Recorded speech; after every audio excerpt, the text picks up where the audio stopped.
Muy buenas tardes a todos. Bienvenidos a este que es el tercer foro del Instituto Libre de Desarrollo, con el patrocinio de Atlas Network y también el patrocinio del portal Opinión y Noticias, que nos ayudó muchísimo en la difusión de este evento. Hoy, como ustedes saben, tenemos un perfil de primera. El tema es cómo salir de la trampa narrativa totalitaria. Y para eso contamos con un grupo de invitados de primera línea. Está con nosotros Eric del Búfalo, profesor universitario, filósofo. Ya aquí tengo guardado el profesor de filosofía, textor crítico sociocultural y metapolítico. Director también del Instituto Libre de Desarrollo. En segundo lugar tenemos a Neomar Hernández, periodista y locutor de la Universidad Central de Venezuela, máster en Ciencias Políticas en camino al PhD, conductor de Y así nos va por RCR 750.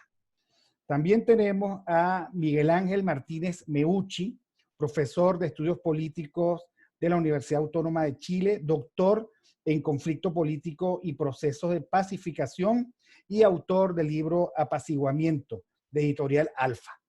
También va a estar con nosotros Carlos Leáñez, experto en el área de lengua y política, profesor de la Universidad Simón Bolívar, ahora en un año sabático en España.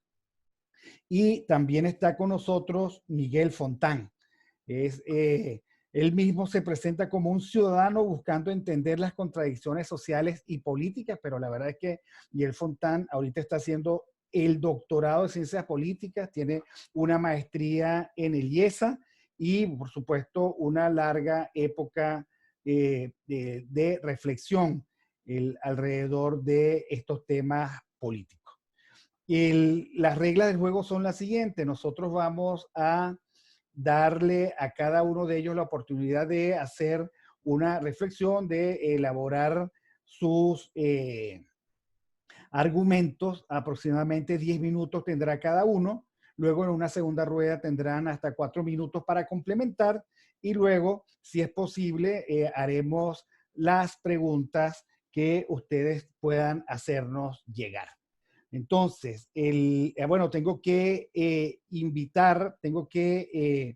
disculpar, perdón, al diputado Pablo Viana, que es un diputado uruguayo que se había comprometido con nosotros, pero está todavía en labores en el Parlamento, es uno de los 3 diputados que está discutiendo la ley de urgencia parlamentaria y no puede estar. Y Alexander Campos, que también iba a estar con nosotros, lamentablemente no le da la conexión de internet. Estaba esperando una conexión un poco más robusta y lamentablemente no tuvo la oportunidad. Bueno, dicho esto, bienvenidos a todos. Estamos en este momento 73 personas dentro del salón Zoom. Les agradezco a todos que hayan aceptado nuestra invitación. Espero que sea de utilidad. La pregunta es cómo sortear los obstáculos de la narrativa totalitaria. Cada uno de los que van a exponer probablemente van a dar su punto de vista. En primer lugar, de que por qué totalitaria y por qué la narrativa totalitaria. Yo, en el orden en que está la presentación, el folder, voy a dar el derecho de palabra y el primero, entonces, que va a estar con nosotros es el profesor Eric del Búfalo. Profesor, bienvenido. Ya está en su tiempo. Le voy a abrir el micrófono y tiene sus 10 minutos. Muy bien, muchas gracias, Víctor, por la invitación. Muchas gracias a todos. Un gusto de compartir con gente que admiro y que además aprecio mucho, tanto en el orden profesional como personal y político. Muy bien. El tema que nos reúne hoy es un tema que en apariencia parece sencillo, pero que tiene muchas aristas. Mi primera intervención, que seguramente será complementada, desarrollada, incluso explorada, más allá de lo que yo pueda decir, es que el totalitarismo en sí mismo, más que tener una narrativa, es una narrativa. El totalitarismo es una explicación de los fenómenos humanos que engloba la totalidad de la existencia. Y si hay algo que caracteriza el totalitarismo es no solamente ser un sistema político, sino ser un sistema, permítanme la palabrota, ontológico, es decir, donde el ser humano es absolutamente subsumido por ese discurso que a su vez es igual al Estado. Esa es la definición del totalitarismo clásico. No hay nada fuera del Estado. Por lo tanto, el más mínimo aspecto de la vida de un ser humano es como incluyendo la sexualidad, los hábitos alimenticios, incluso los sentimientos y, por supuesto, como muy bien George Orwell, los pensamientos, incluso no enunciados, son parte del Estado, están bajo la supervisión del Estado y pueden ser incluso enemigos públicos del Estado. Ya que cité este autor, yo creo que, aunque hace ficción, entre comillas, aunque hace novelas, este autor inglés, George Orwell, nos da en 1984 una definición de lo que es el lenguaje totalitario. Y él lo define como neolengua. La neolengua es la adaptación a las formas del poder, justamente, de toda significación humana. Y tanto es así, tanto va este autor en la explicación de este fenómeno, que llega incluso hasta el amor. Y la novela trata de dos funcionarios, un hombre y una mujer, dos funcionarios de menor rango, que trabajan en un ministerio, que se enamoran. Se enamoran sin el consentimiento, justamente, del gran hermano. Se enamoran no contra el gran hermano. Fíjense, el problema no es que el gran hermano lo había prohibido, sino que el gran hermano no sabía, ignoraba este hecho, que estas dos personas, estos dos seres humanos se habían enamorado. Entonces, escapando así un poco al ojo supervisor de la narrativa totalitaria. Esta es la primera definición, la primera aproximación que podemos dar. Ahora, habría que hacer otras aclaratorias. Es poco probable que los estados totalitarios como se dieron en la primera parte del siglo XX, llegan más allá de la Segunda Guerra, que como la Unión Soviética, y todavía los últimos que quedan propiamente, que son de la vieja escuela, que son Cuba y Corea del Norte, es muy poco probable, decía, que se vuelvan a repetir tal cual, salvo estos dos fósiles que existen. Las nuevas formas de totalitarismo o de narrativa totalitaria son más sofisticadas. Y yo creo que el paradigma es el Estado chino. Piense que la China contemporánea no es igual, lo que ocurre en la China contemporánea, en la China actual, no es exactamente igual a lo que ocurre ni en Cuba, ni en Corea del Norte, y por supuesto no es igual a lo que ocurrió en la antigua Unión Soviética, es otra dinámica.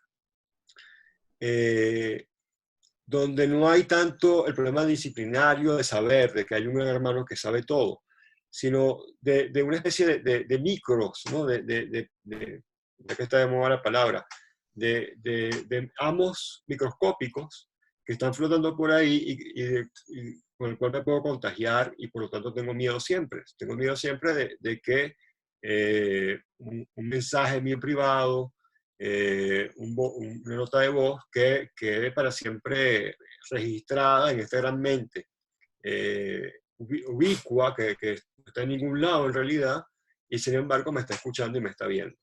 Entonces es un totalitarismo sin gran hermano, es un totalitarismo más bien con dispositivos microscópicos o de control, de vigilancia. Y entonces, hacia aquí es donde yo quisiera llevarme un poco lo que me queda de reflexión. Yo estoy llevando el tiempo, me disculpan. Espero que Víctor lo esté haciendo. Yo lo estoy llevando.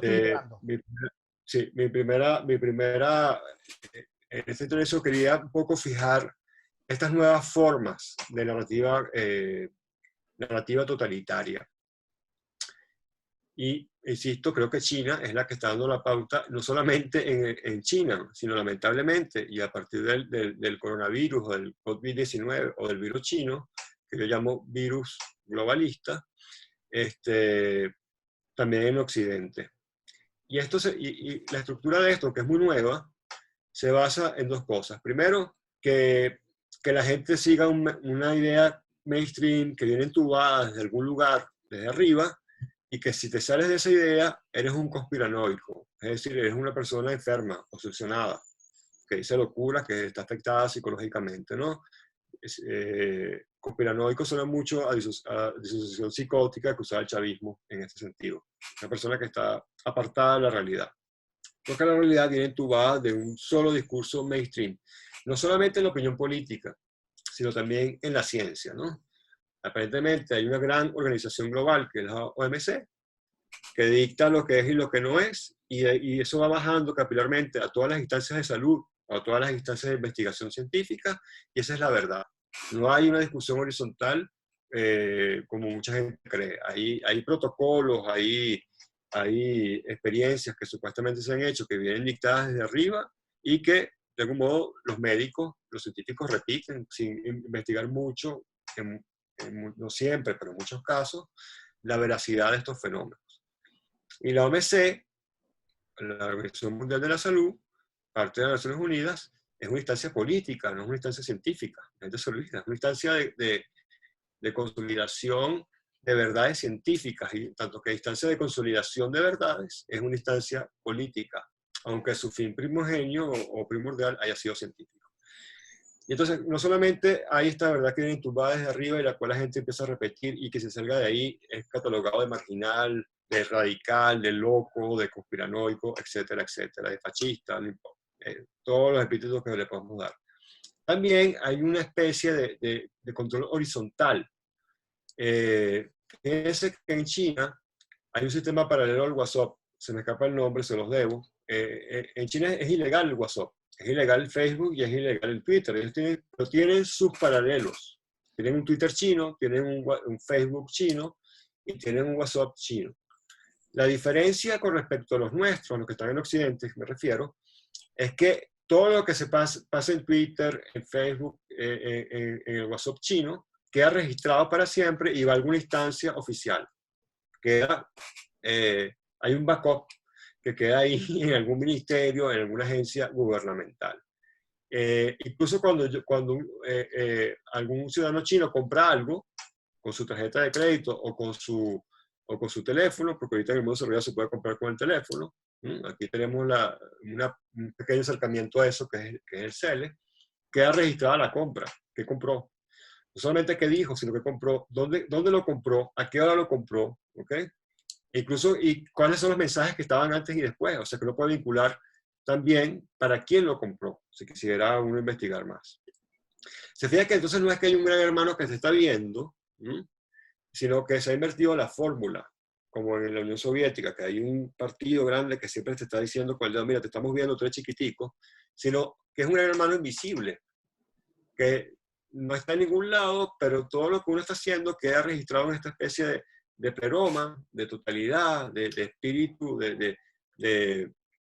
para un poco esotérico, de instancia astral, ¿no? Donde todo queda ahí para siempre, toda mi vida.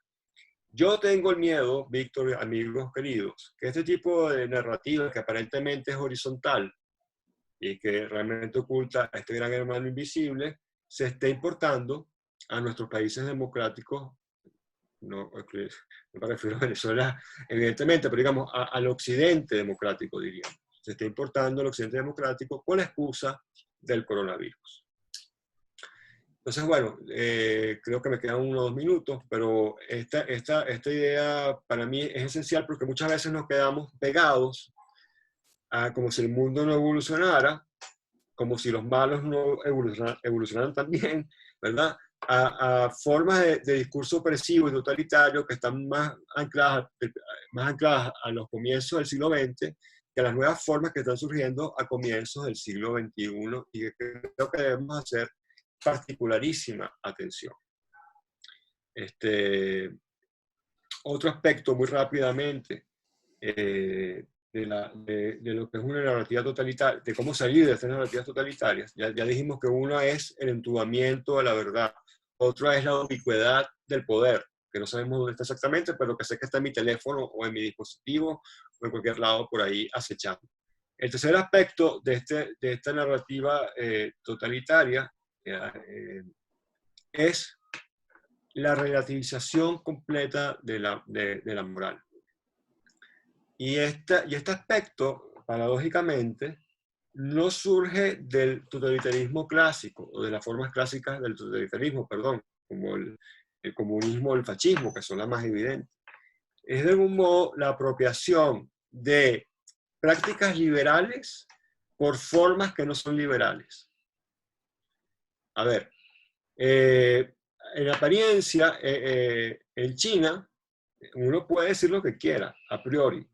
Solamente, como insisto, eso va a quedar grabado para toda la eternidad en alguna instancia del gobierno, que nada más nunca te va a acusar directamente de lo que tú hiciste, sino que vas a ver, va a manejar, a veces ni siquiera el individuo va a perseguir, sino va a moldear el big data, digámoslo así, la gran información de qué es lo que hacen sus ciudadanos, y va a acomodar la verdad para eso. Entonces, esta relativización de la moral, porque cada quien dice lo que piensa y todo vale, tiene, sin embargo, un truquito que lo vemos en España con Podemos y que tiene que ver con el famoso fact-check de Hillary Clinton. ¿Se acuerda que parecía inocuo? Cuando Hillary Clinton criticaba a Trump, siempre en sus debates ponía un fact-check, ¿no? Que si era correcto o no con los hechos.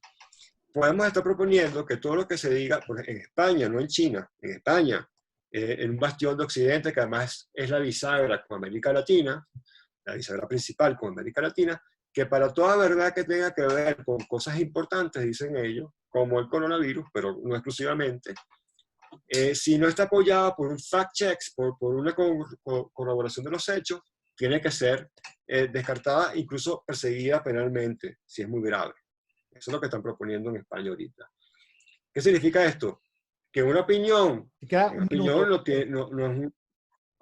una opinión, para terminar la idea, no es una descripción de hechos, es un análisis. Y por lo tanto puede basarse en hechos, pero nunca va a corresponder a unos hechos. Por lo tanto, yo puedo decir que cualquier opinión, en tanto que no está basada en ningún hecho real, es censurable. Y puedo censurar cualquier opinión. Entonces, vemos cómo estas tres dimensiones no son aisladas, para el final se retroalimentan en una gran red. Gran hermano, ubicuidad del poder, entubamiento de la verdad, al final tienen como único juez una instancia gubernamental que dice que si se adapta o no se adapta a los hechos de la realidad. Estas son un poco para profundizar o para terminar mi primera exposición lo que yo quería decir. Muchas gracias. Muchísimas gracias al profesor Eric del Búfalo.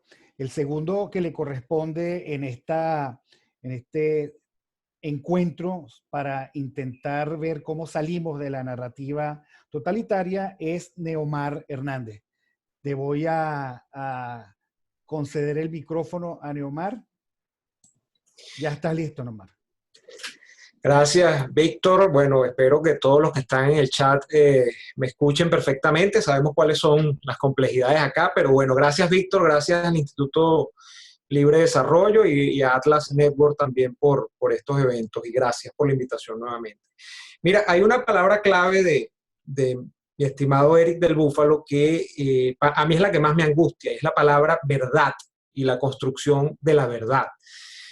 Bien es sabido que efectivamente en todo totalitarismo, yo creo que al final del día, el gran problema del poder es asentar una visión de la verdad. Y generalmente lo que nos enseña la experiencia con los totalitarismos reales, que existieron fundamentalmente como experiencia política en buena parte del siglo XX, es que independientemente de otras consideraciones, esa construcción de la verdad generalmente utilizaba métodos atroces y generalmente esa verdad tenía poco o nada de asidero con respecto a la realidad real, la realidad objetiva de las cosas en cada uno de los países donde se dieron esas experiencias. De manera que esa verdad de verdad no tenía nada cuando se trataba de calibrar cómo correspondía con los hechos de la realidad. Entonces, fundamentalmente para mí el problema acá es, y como yo quisiera abordar esto desde un punto de vista de proposiciones, desde un punto de vista de alternativas, para mí el gran asunto acá es, número uno, pongamos por caso el tema del coronavirus y las cifras a nivel mundial, ofrecen la posibilidad, esta es una alarma que yo tengo encendida desde hace rato, no solamente los totalitarismos, sino yo lo llamaría, y no por eludir el debate, sino por no meterme en camisa de once varas, a las no democracias del mundo, tienen la posibilidad cierta de que quizás frente al tema de la información y quizá frente al tema de la gestión de la crisis, puedan salir de alguna manera mejor parados que las democracias a lo largo y ancho del mundo. ¿Por qué? Porque sencillamente estos son regímenes que no tienen que cumplir con el propósito de corresponderse con las necesidades, con los requerimientos de los ciudadanos. En China, a final de cuentas, y por ahí uno ve documentales que entonces empiezan a elucubrar sobre el futuro de Xi Jinping y del Partido Comunista Chino, difícilmente, aunque Xi Jinping termine cuestionado por parte de la sociedad china, si es que acaso eso ocurre y que el Partido Comunista Chino termine cuestionado, yo veo que hay una posibilidad cierta de que se produzca un cambio político en China a finales de esta pandemia y de la cuarentena que ha entrañado la pandemia, ¿no? Sin embargo, hay democracias del mundo que utilizando mecanismos propiamente de la democracia puede que sí sufran embates durante toda esta pandemia y después que termine la pandemia, es decir, que haya sociedades que empiecen a reclamar la mala gestión de la crisis. Entonces, por ahí hay un problema y una ventaja competitiva que, querámoslo o no, yo creo que tienen, no solamente, repito, totalitarismo, porque sería una brutalidad que yo venga y diga que Pedro Sánchez ya tiene un gobierno totalitario en España. Sin embargo, el totalitarismo siempre es una tentación. En casos como, por ejemplo, gobiernos que se abocan a estas políticas de imitación de políticas de la izquierda, como las que está de alguna manera tratando de derivar Podemos en España. Pero sería una brutalidad decir que es un totalitarismo. Diría yo, no democracias. Entonces, el gran problema acá es el de las cifras, la verdad. ¿Yo qué diría que hay que hacer de entrada? Bueno, yo he desconfiado de todas las cifras. De hecho, no hay que ser netamente un defensor de los valores occidentales para desconfiar de las cifras que no han ofrecido, por ejemplo, las democracias o los países de Occidente en medio de esto. Yo solamente les pido que revisen las cifras que ha ofrecido China, que desde hace un mes tiene prácticamente su cifra de contagios estacionada en 80.000, que no reporta nuevos fallecimientos de consideración día tras día. Les pido que hay un tema que nadie aborda, que revisen las cifras de Rusia, que es un país que más, querámoslo o no, tiene una población considerable del mundo y que tiene flujo migratorio que por el tema del turismo, por el tema de que en Rusia se producen algunas operaciones de consideración dentro de la economía mundial, tienen que tener flujo migratorio. Entonces, ¿cómo se explica que en Rusia no haya cifras de consideración a esta altura? O un caso, bueno, que es pasmoso, que es el de Corea del Norte, que de alguna manera tangencialmente lo mencionaba Eric, donde tampoco hay cifras de contagio. De manera que en estos sistemas cerrados, en estos sistemas, yo creo que la primera gran víctima, como decía aquel dicho siempre, es la verdad. Y en ese sentido, yo creo que lo que puede hacer cualquier ciudadano del mundo en estos momentos es dudar de la verdad que ofrecen o la verdad oficial que se ofrece en ese sentido. Y hay otro gran peligro, ya sería un segundo gran peligro frente a todo esto, que es que en medio de toda esta situación, como ha dicho Angela Merkel en Alemania, por ejemplo, ella siente un gran temor de que está viendo una tendencia dentro de sociedades mundiales a pedir que se les quite la libertad, que es otro tema esencial acá. Y ese tema lo mencionaba Eric, por ejemplo, con el resguardo de la privacidad y los datos con la tecnología celular, por ejemplo, y las aplicaciones web. Angela Merkel prácticamente lo que nos está diciendo es los ciudadanos no están pidiendo más libertad, sino que están pidiendo más control del Estado. Y entonces aquí, por ejemplo, para los que no me quiero meter tampoco aquí a calificar, si defendemos los principios del liberalismo clásico, o los que defendemos valores socialdemócratas, o los que defienden la democracia cristiana, o lo que sea, pero que a final de cuentas defienden un ideal más o menos común de libertad en algunos sentidos y que defienden valores democráticos que pueden colindar con la democracia liberal, estamos en un gran problema porque puede empezar a operar lo que yo he llamado un gran remordimiento de esta gente innecesariamente. Que es decir, mira, comprar el relato de estos regímenes y decir, mira, es que la democracia liberal no funciona y fíjate cómo el Estado liberal enfrente de todo esto, el Estado limitado, las instituciones independientes y los estados no invasivos de la vida privada de las personas han claudicado y por eso es que el coronavirus se ha expandido como se ha expandido en el mundo, porque lo que se necesita es más Estado, lo que se necesita es más control de la salud pública, lo que se necesita es más control de los aspectos de la vida privada de los ciudadanos. Eso para mí es muy peligroso. De manera que yo creo que hay que comenzar a tomar incluso la experiencia histórica como un elemento para no decir o no aceptar ese remordimiento que podría comenzar a operar en mucha gente, que podía a final de cuentas decir, no, sí, es verdad, somos muy liberales o lo que sea, pero hace falta el Estado en esta situación. Hay que entender que estamos en una contingencia.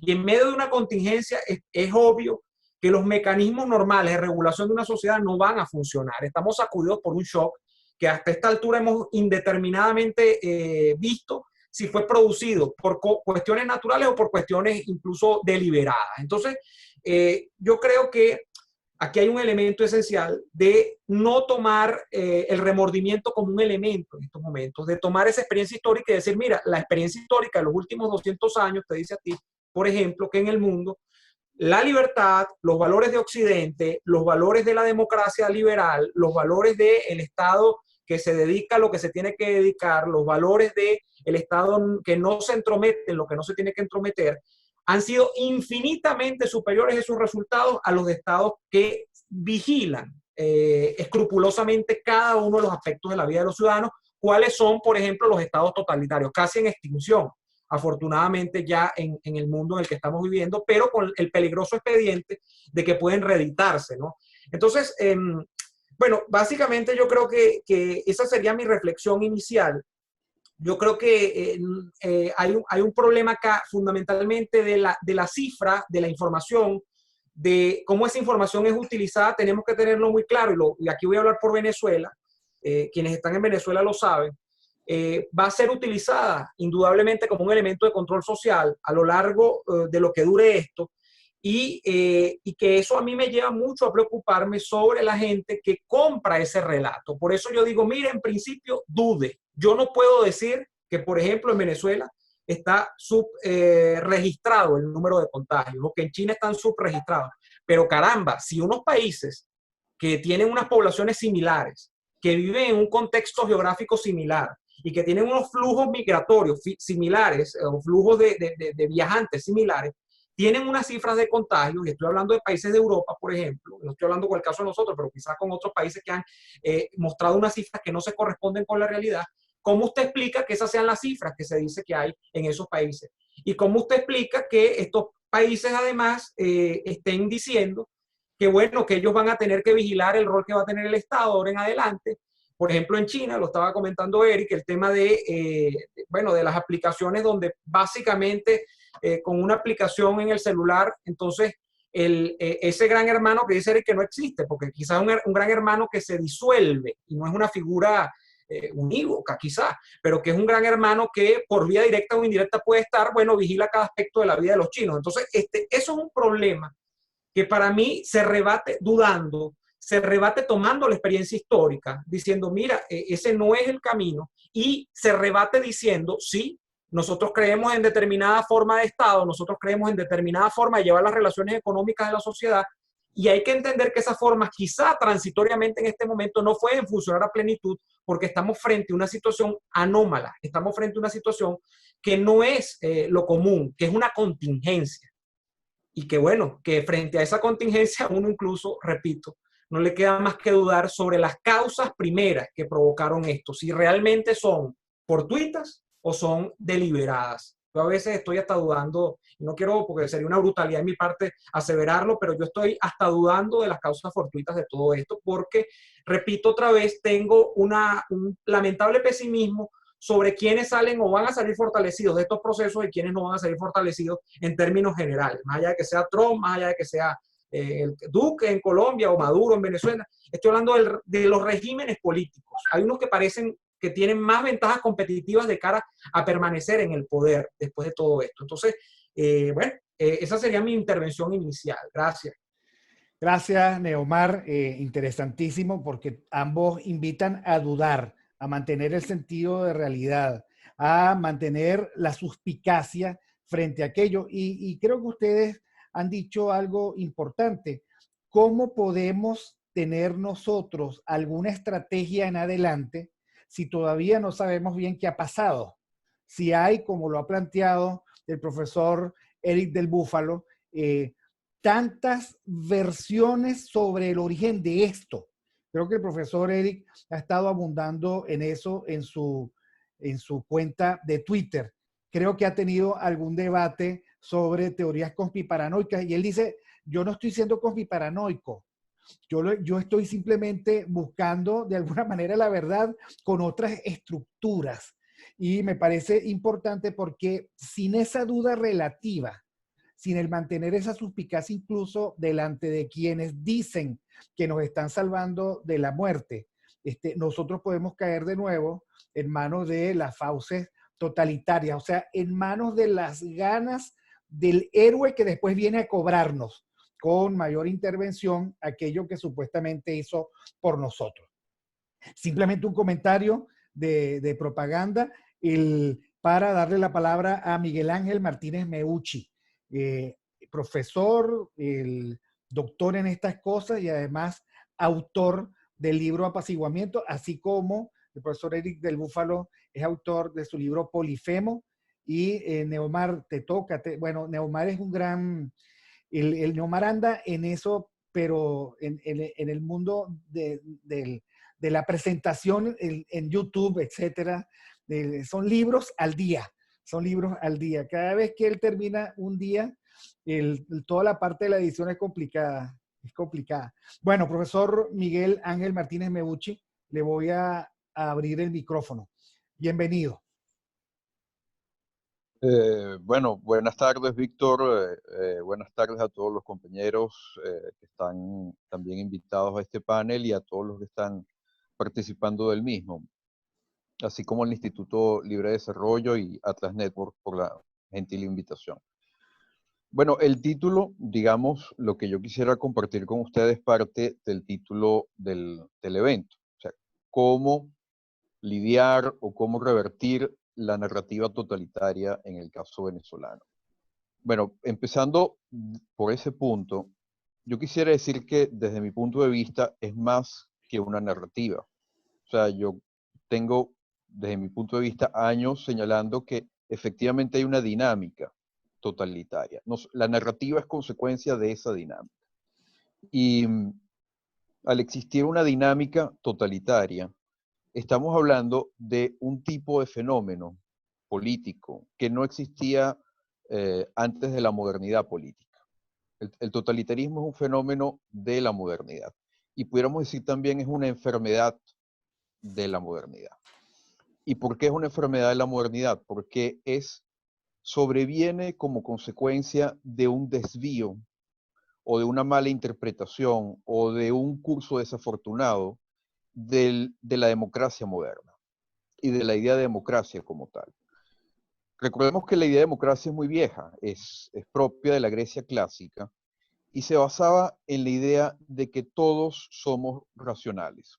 Más allá de nuestras diferencias personales, de nuestras diferencias étnicas, religiosas, etc., el griego confiaba en que aquellas personas que conformaban la polis, o sea, aquellos que tenían el estatuto de ciudadanía, por así decirlo, aquellos a los cuales les era en definitiva dado poder a hablar en el espacio público, esas personas tenían, por así decirlo, el privilegio de poder decir lo que pensaban. Y desde el punto de vista clásico, el esclavo, ¿quién era el esclavo? El que no podía decir lo que pensaba, porque debía quedarse callado. Entonces, el habla del esclavo era lo que ellos, bueno, yo no, lamentablemente no hablo griego, pero la expresión en griego era algo así como un habla sin logos, un habla sin lógica, sin posibilidad de articulación con demás seres pensantes. ¿Por qué? Porque el habla del esclavo estaba sencillamente reservada a poderse entender con el amo para seguir instrucciones, para poder seguir órdenes. Entonces, el esclavo y también el tirano, el que daba órdenes al otro, al esclavo, estaban, por así decirlo, exentos o fuera del ámbito de la conversación horizontal que sí caracterizaba a los seres humanos libres. Porque entre seres humanos libres había que persuadir, había que convencer y había que razonar. Yo no te podía obligar porque ni yo tampoco tenía por qué obedecerte, porque ni yo era tu tirano, ni yo era tu esclavo. Entonces la única habla inteligente era aquella entre seres libres, o sea, entre ciudadanos. Por eso la pertenencia a la polis, gozar del estatuto de ciudadanía, era la garantía de la libertad en el sentido griego clásico y en el sentido republicano también.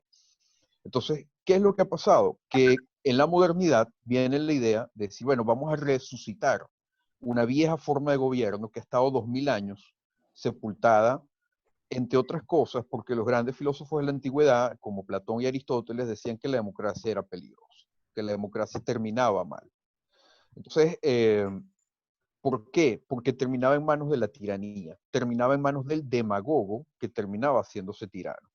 Entonces, la democracia moderna, de alguna manera, está pensada en los que llaman los padres fundadores de los Estados Unidos de América. ¿Por qué? Porque es una democracia que, sin embargo, pasa por una reflexión acerca de los problemas naturales de la democracia y busca, por así decirlo, ponerle unas reglas del juego, que son el diseño institucional de la democracia moderna, para garantizar que precisamente la democracia no caiga en manos de los demagogos o de facciones o de ideas en las cuales un grupo termina conculcando la libertad del otro y la polis como tal termina en la guerra civil.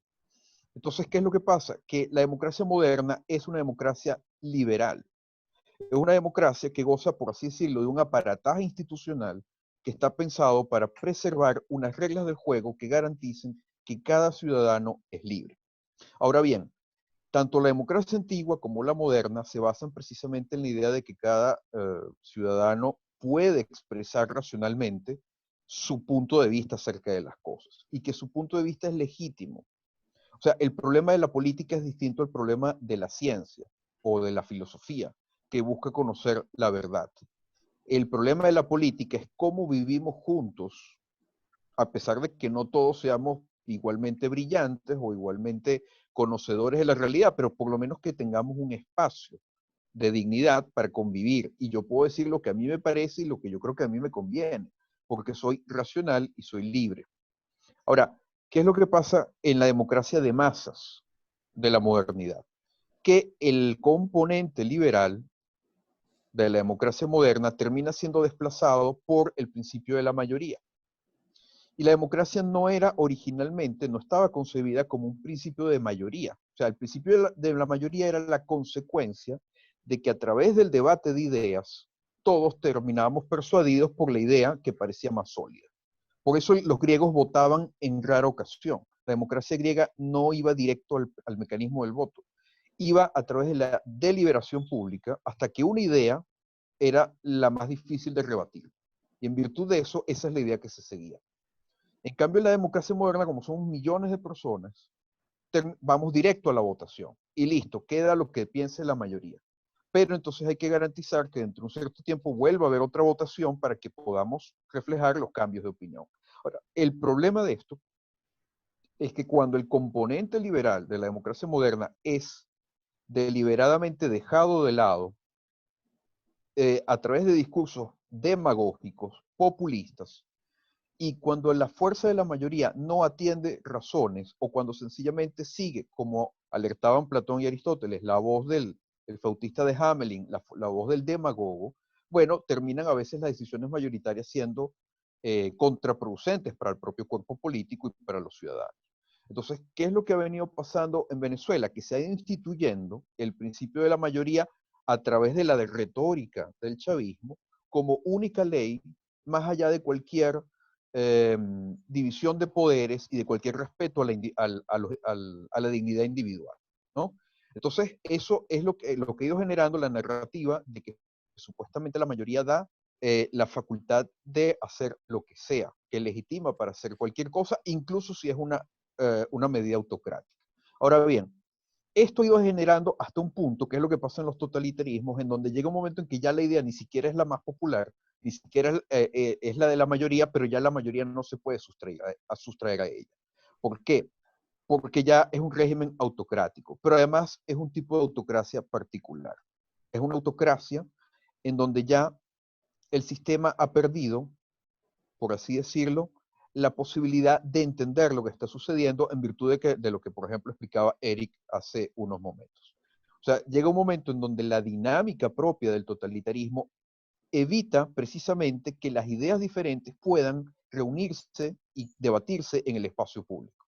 Y cuando las ideas sencillamente, la condición de pluralidad de los seres humanos es barrida, y eso es lo característico del totalitarismo, es precisamente la uniformización, el Gleichschaltung que decían los alemanes, la idea de que todos tienen que ser iguales, el mismo tipo de ciudadano pensando exactamente lo mismo. Bueno, hay muchos mecanismos cada vez más sutiles, anteriormente quizás eran más primitivos, hoy en día son más sutiles, para que todos terminemos repitiendo las mismas cosas. Y en el momento en que nosotros mismos como ciudadanos nos asustamos y nos indignamos cuando alguien piensa diferente, ahí ya tenemos el germen de lo que es la dominación totalitaria. Entonces, ¿qué es lo que hay que pasar? O sea, un poco tratando de responder a la idea de qué hacer. Bueno, yo me quedaría, ya para ir cerrando, con 3 ideas básicas. 1, Tocqueville. La idea de que precisamente la democracia necesita de las asociaciones intermedias.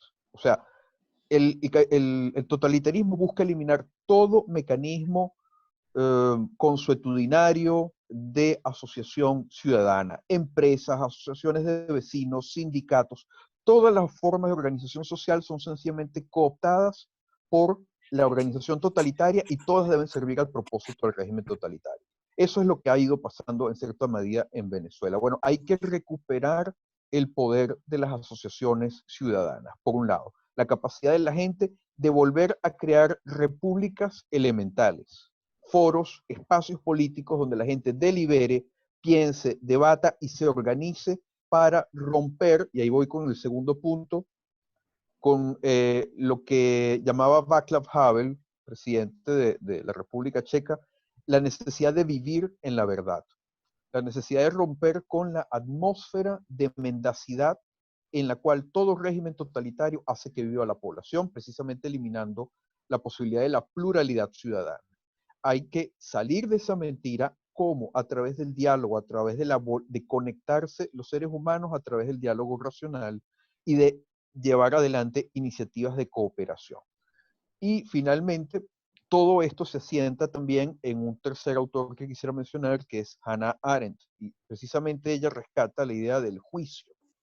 O sea, ¿qué es lo que se necesita para romper con la dinámica totalitaria y con la narrativa totalitaria? La idea del individuo en el pensamiento consigo mismo, el diálogo racional, decir, esto está bien, esto está mal, esto es cierto o esto es falso. En la medida en que la persona se apega indeclinablemente a lo que es cierto y a lo que está bien, esa persona empieza a desarrollar la actitud moral e intelectual necesaria para ir a las asociaciones ciudadanas, para conformar redes ciudadanas, para a su vez dar el paso de revertir la dinámica totalitaria. Bueno, son unas ideas muy generales. Por supuesto, cualquier índole, cualquier programa de índole práctico requiere aterrizar ideas en actos, pero básicamente esto es lo que quería mencionar. Muchas gracias, profesor Miguel Ángel Martínez Mebuchi. Ahora quisiera que participara y tuviera el derecho de palabra el profesor Carlos Leañez. Bienvenido, profesor. Hola, muchas gracias, Víctor, muchas gracias al instituto. Bueno, mira, yo básicamente creo que me voy a entroncar mucho, casualmente, con lo que acaba de decir Miguel Ángel, ¿no? Básicamente, si yo quisiera resumir mi intervención, yo diría al pan, pan y al vino, vino. Esa es la receta contra el totalitarismo. Es decir, tener palabras adecuadas, ligarlas de manera adecuada y formar un contradiscurso que me vertebre a mí como individuo y que me permita a mí ir al encuentro de otros individuos y a partir de ese encuentro ir generando un tejido social que no sea raptable por el totalitarismo. Voy a tratar de explicar esto de una manera un poquito quizá más clara, ¿no? Básicamente, yo voy a hablar un poco desde el nivel del individuo, y voy a hablarlo mucho referido a Venezuela, ¿no? ¿Cómo nosotros vamos a poder salir y quizás también mantener una sociedad que sea que esté lo suficientemente vital, lo suficientemente vibrante, como para no ser dominada por un Estado totalitario. Entonces, en primer lugar, yo pienso que es muy importante entender que el chavismo es un movimiento político que se plantea en primer lugar la toma del Estado y luego la toma de la sociedad, desmontando al individuo. Ahora bien, ¿cómo ha logrado esto el chavismo? El chavismo ha logrado esto esencialmente desmontando el lenguaje. Hay un trabajo que está en internet que yo publiqué, que lo he publicado se dice, que se llama Lengua para la Libertad y Libertad para la Lengua, en donde analizo esto en detalle. Deliberadamente el chavismo ha adulterado la lengua. Y esto es natural que así sea, porque si yo pretendo meterme en los intersticios más íntimos del individuo, yo tengo que estar inerme.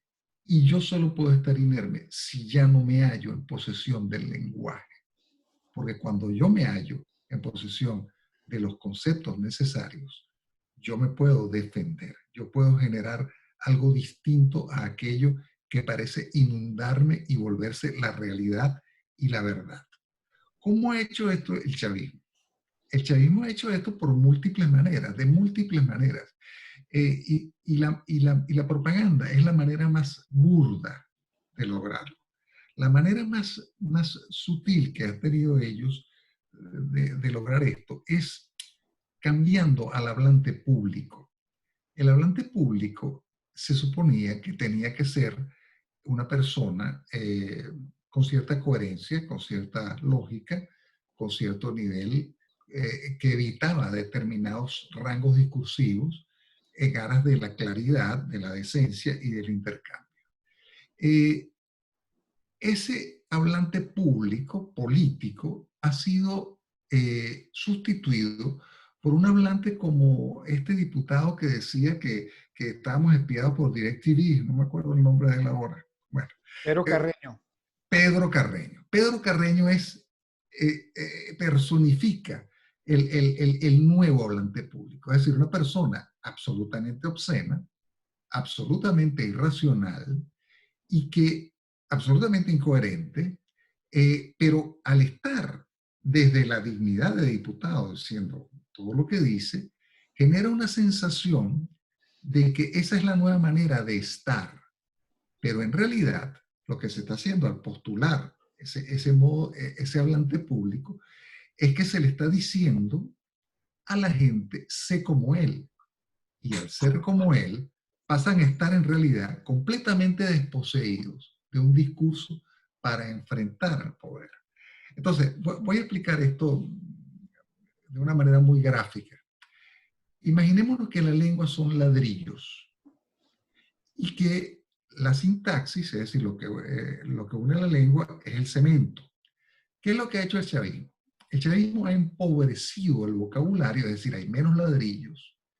Ha hecho que esos ladrillos sean de muy baja calidad, ha hecho que esos ladrillos incluso no sean ladrillos, es decir, no son lo que parecen, y ha imposibilitado o dificultado sobremanera el que la gente una varios ladrillos. Entonces, vemos de manera penosa, de manera que realmente a mí me impacta, como muchísimos venezolanos actualmente son incapaces de hilvanar un discurso. ¿Qué es un discurso? Un discurso es un conjunto de oraciones que están interconectadas y que generan una posibilidad de oponerme, de constituirme yo como individuo y de oponerme yo a aquel que pretende invadirme en los intersticios más íntimos. ¿Cómo ha hecho esto el chavismo? Uno, acabar con el hablante público estilo Arturo Lapietri, por decir algo. Dos, acabar con el aparato educativo. Es decir, el aparato educativo está totalmente destruido. Las pruebas que se han podido hacer, a pesar de toda la cuestión totalitaria, se pudo aplicar la prueba PISA allí en el 2010 de lectoescritura, las Olimpiadas Matemáticas de Venezuela, bueno, tiene, es decir, en todas las cosas básicas, en todos los lenguajes básicos que son la matemática y la lengua, ya sencillamente el venezolano de base, ultramayoritario, no lo domina. Yo me atrevo a decir, Víctor, con toda propiedad, que en el 2010, hasta donde se tenían unos mínimos registros, más del 50% de los venezolanos en el estado Miranda ya no tenía comprensión de lectura. Es decir, eran analfabetos funcionales. Entonces, una persona, esta es es decir, para salir del totalitarismo, para tratar de ir un poco respondiendo a la pregunta, es esencial volver a retomar un contacto con la lengua, con las palabras. Sin la lengua, el mundo es una cantidad de estímulos indiferenciados, un continuum indiferenciado. La lengua es un catálogo que ordena esos estímulos y permite una operación mía con esos estímulos. Si yo no tengo el concepto puerta, yo no puedo abrir una puerta, ni meter la llave, ni saber que eso sirve para pasar a otro lado. Entonces, ¿qué es lo que han hecho con nosotros los venezolanos a través de este tipo de hablante público, a través de la educación formal completamente arruinada? Pues nos han puesto a nivel de esos esclavos de los que hablaba Miguel Ángel antes que yo. Y esa es la idea. El esclavo solo recibe órdenes. El esclavo incluso ya no tiene intimidad. El esclavo es un autómata. Entonces, yo siento que en Venezuela, para nosotros poder contrarrestar esto, tenemos que la palabra tiene que comenzar a refundarse y a renombrar las cosas. Voy a dar unos ejemplos muy claros. Nosotros no podemos seguir hablando de oposición. Nosotros tenemos que hablar de resistencia. Es decir, cuando nosotros hablamos de oposición, ya estamos vencidos.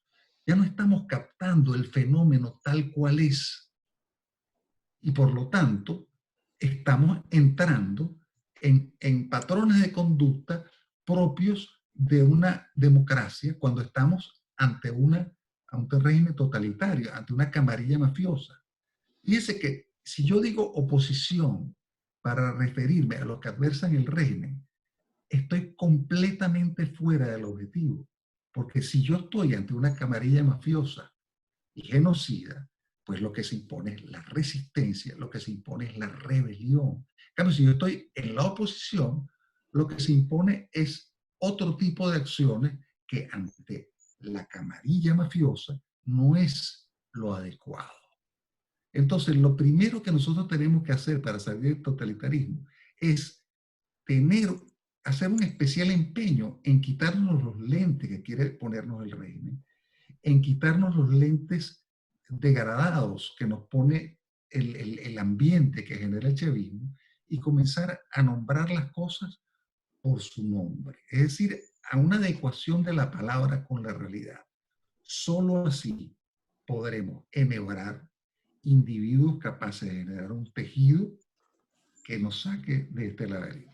Por ahí van los tiros que yo quería apuntar, mi querido Víctor. Muchísimas gracias a el profesor Carlos Leáñez. Y ahora pues quiero agradecer también la presencia de Miguel Fontán, que es el último de nuestros panelistas en intervenir hoy. Recordamos que este es un foro del Instituto Libre de Desarrollo con el apoyo de Atlas Network. Y también queremos agradecer todo el soporte de difusión que nos hizo el portal Opinión y Noticias del amigo Iván Méndez. Bueno, Miguel, ya te abrí el micrófono. Hola, bueno, antes que nada, nuevamente agradecido con el Instituto Libre de Desarrollo y con su director Víctor Maldonado por esta invitación y por la oportunidad de compartir con este panel de lujo que para mí se convirtió en un encuentro con profesores, amigos de estudio y de tertulia. Bien. Para aproximarme a la respuesta del foro, cómo salir de la trampa narrativa totalitaria, quisiera empezar argumentando sobre 3 elementos que me van a permitir desarrollar lo que yo considero mis aportes para la respuesta a esta pregunta. El primer elemento que quiero mencionar es un tuit que es parte de un hilo, de un largo hilo que escribió Floris Caray a mediados del año pasado, en el marco de sus continuas reflexiones sobre el totalitarismo y sobre este régimen que ella señaló como totalitario con bastante anticipación. El tuit, me permito leer textual, señala lo siguiente: en democracia, y más aún en totalitarismo, el ciudadano debe elegir con criterio y autonomía entre lo justo y lo injusto, entre libertad y opresión, entre transparencia y corrupción, entre justicia y crimen, entre prosperidad y miseria y entre desarrollo e involución. Menciono esto por 3 cosas. La primera es porque considero que es una reivindicación a la autonomía de pensamiento que, como decía Carlos, palabras más, palabras menos, no puede renunciar nunca el ciudadano si quiere preservar y cuidar su libertad. La segunda es por la vinculación que siempre debe existir entre lo moral y lo político, que mencionó Eric en su intervención inicial, en términos siempre de procurar el bien común. Y la tercera es porque la democracia, cuando se desvía de su condición liberal, como nos explicaba Miguel Ángel, puede esconder el germen totalitario y el desarrollo del totalitarismo. Y eso fue lo que nos pasó en Venezuela y nos pasa actualmente en Venezuela y que en algunos casos aún no se logra entender. El régimen chavista en sus inicios se perfiló como una democracia popular, en la que ocultó sus formas totalitarias cuando configuró el pueblo uno, cuando eliminó la separación de poderes, cuando abolió la división social y dejó solo 2 clases, los enchufados y los ciudadanos pauperizados, y cuando disolvió las fronteras entre lo público y lo privado, sobre todo al usar a su capricho y antojo los recursos financieros y los espacios públicos de la nación. Por supuesto, ello facilitó retrasar durante mucho tiempo la discusión en torno a los elementos totalitarios que definían este régimen y que ya los panelistas que me precedieron lo explicaron muy bien. De hecho, hoy en día, solo la corriente liberal cataloga al régimen de totalitario. La socialdemocracia aún piensa que este régimen tiene algunos elementos de moderación y lo clasifican en términos generales como una dictadura en la cual pudiese existir cierta libertad de expresión y a lo mejor pudieran poner este foro, por ejemplo, que ya Carlos también lo mencionaba, cierta libertad para mantener y manifestar y cierta posibilidad de participación política, especialmente electoral, que eventualmente podría significar un cambio en la configuración del poder. Y aquí quiero señalar un punto de relación con lo que mencionaba Carlos de la oposición. Si nosotros no entendemos que esto es un totalitarismo, participamos de la narrativa totalitaria de muchas formas. Y aquí viene lo que considero mi primer aporte para aproximarnos a la respuesta de la pregunta del foro. Lo primero que los ciudadanos debemos identificar es que este régimen no es ni democrático, ni dictatorial, ni se agota en lo autoritario. Este régimen es totalitario en tanto su vocación de poder así lo impulsa y su naturaleza criminal así lo exige. Con esto quiero atar el segundo elemento, que es una cita de Claude Lefort, en la cual él expresa: el comunismo pertenece al pasado. En cambio, el problema del comunismo pertenece en el corazón de nuestro tiempo. Cabe señalar que cuando Lefort se refiere al comunismo, lo que está haciendo es refiriéndose al totalitarismo. Con lo cual, bien puedo parafrasear su cita como: el totalitarismo pertenece al pasado, en cambio el problema totalitario pertenece al corazón de nuestro tiempo. Y esto un poco también lo que mencionaba Erika al principio, porque si nosotros vemos comparamos este régimen con el nazismo, por supuesto que no vamos a encontrar comparación, no así en sus rasgos totalitarios. La mayoría de los que analizan la situación política de Venezuela se conforma con tratar de definir al régimen a través de identificación de modelos. Y en ese caso, el modelo totalitario solamente sirve con la comparación de criterios taxonómicos que se encuentran en literatura. Y con ello olvidan prestar atención al funcionamiento real del régimen, que es un poco también lo que mencionaba Miguel Ángel en su intervención. Entonces, volvemos otra vez al punto. Si comparamos al chavismo con el nazismo, con el estalinismo, se puede llegar a la conclusión que el chavismo no es totalitarismo porque hay criterios que no se cumplen, sin percatarnos que en el despliegue real del poder concuerda con 4 de los 6 elementos con los que normalmente se define el síndrome totalitario. Es decir, el régimen ejerce un control casi monopolístico de los medios de comunicación, un control casi absoluto de los instrumentos de coerción y de violencia armada, y administra el terror no solo sobre sus enemigos, sino sobre toda la población en general, además de que existe una dirección centralizada en la economía.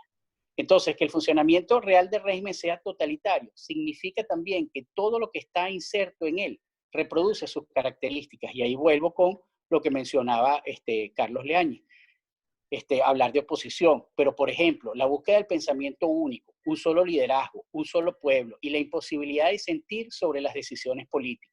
Esa configuración no solamente es del régimen, es también de una parte de esa oposición, entre comillas, atando a la observación de Carlos, que repite sus características y por tanto se hace eco de los elementos narrativos que impone el régimen. Varía su estética, sí, para hacerla confrontativa, pero no así su acción política que la desarrolla de forma colaborativa. Y aquí está mi segundo aporte, para aproximarnos a la respuesta. No podemos escapar de la narrativa totalitaria si no hemos identificado correctamente las formas donde se desarrolla esa narrativa, que también lo tocó Eric en su intervención.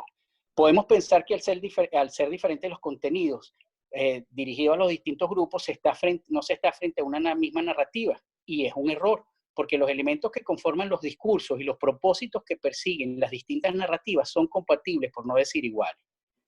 Si no entramos en la idea que, y yo la comparto, de Carlos, de entrar en resistencia con lo que ella significa resistir. El tercer y último elemento que debemos, o por lo menos el criterio que quiero dejar aquí, es que el funcionamiento real del régimen procura siempre que las decisiones políticas que tome la representación del poder repercutan en todos los campos de la vida social. Con lo cual, el problema totalitario al que hace referencia Lefort en la cita que dije, queda evidenciado en esa primacía de lo político sobre todas las esferas de la persona, que dicho sea de paso, como Flor también mencionó en el tuit, termina alterando las representaciones que las personas hacen de lo legítimo y lo ilegítimo, del bien y del mal, y de lo verdadero y falso, que fue uno de los puntos esenciales que Miguel Ángel colocó cuando definía cómo salir del totalitarismo. Entonces, es pertinente precisar que lo primero primero que busca limitar la narrativa totalitaria es la libertad de pensamiento, que se ha ahondado bastante en las intervenciones, para lo cual siempre se acompaña de acciones que modifican las condiciones políticas, sociales y económicas en función de dirigir la discusión pública hacia sus elementos preestablecidos. Y como decía Neomar, entonces todos hablamos del coronavirus. Y cualquiera que diga, mira, es que hay problemas de gasolina, no, es que eso no es importante, porque esa es la preconfiguración que hizo el régimen de su narrativa. Y precisamente con eso es que debemos romper. Y por supuesto esto se acompaña con una organización de la mentira que es bien potente y bien poderosa, que le ayuda no solo a desarrollar los contenidos requeridos, sino también a relativizar los elementos morales que le permiten al ciudadano identificar con criterios propios qué es lo legítimo, lo bueno y lo verdadero, que lo mencionó también Eric en su intervención. Con ello pretenden asegurar que la división entre política y pensamiento sea sustituida por política y lineamientos. Y con esto quiero señalar mi tercer aporte, ya un poco para finalizar, para responder la pregunta del foro.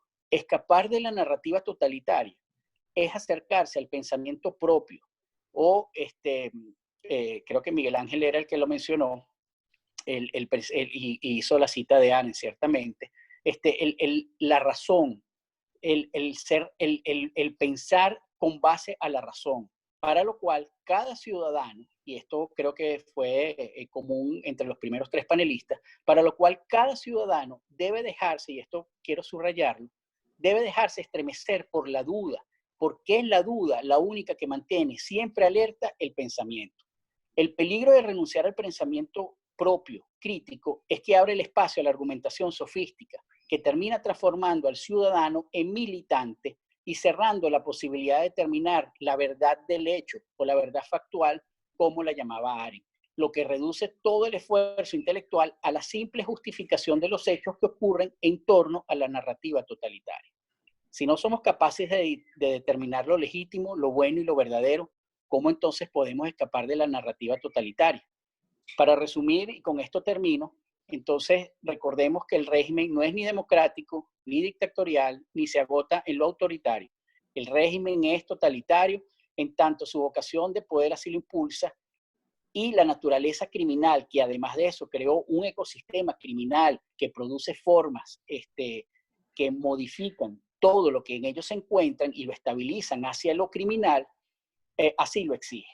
No podemos escapar de la narrativa totalitaria si no hemos identificado correctamente todas las formas donde ella se desarrolla, y eso incluye a todos aquellos elementos que creen que esto todavía es democracia y se puede hablar de oposición, resaltando otra vez el llamado que alerta Carlos. Y por último, no podemos escapar de la narrativa totalitaria si no nos acercamos al pensamiento propio, crítico, para lo cual debemos dejarnos estremecer siempre, y Neomaris fue enfático en esto cuando habló del coronavirus, por la duda, pues es la duda la que siempre nos mantiene alerta. Y con esto termino mi primera intervención.